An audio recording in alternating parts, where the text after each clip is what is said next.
Blackstone Audio presents The Vulture, an Ike Schwartz mystery by Frederick Ramsay. This book is read by Lloyd James. Forward.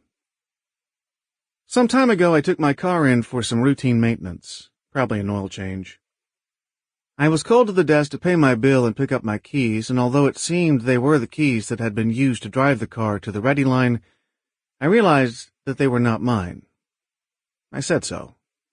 The clerk smiled and said politely, yes, they were, that those keys were the ones used to bring my car to the pickup point.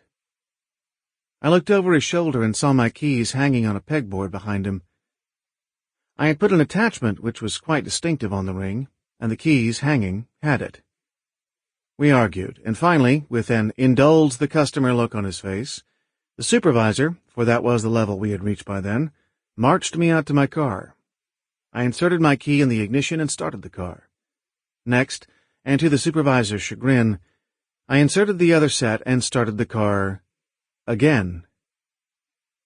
I have no way to calculate the odds that two nearly identical cars would be at the same location on the same day and both keyed alike. It boggles the mind. Yet sometime later, when I told this story at a meeting, one of the participants reported that the same thing had happened to her. So the odds must not be as great as one might think. They say that truth is stranger than fiction. Perhaps. But strange or not, truth certainly does suggest some really strange fiction. Listen on. Pursuant Executive Order Number 10834, August 21st, 1959, President Eisenhower established the official flag of the United States as a banner with 50 stars.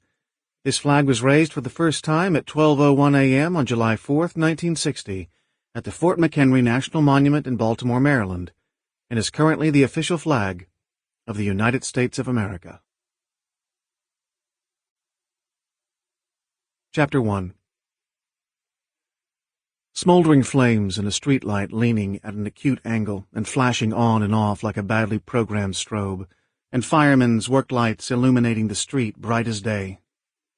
Frank Sutherland's head spun. In spite of the glare, he sensed only darkness. Nauseated and short of breath, he felt his knees start to buckle.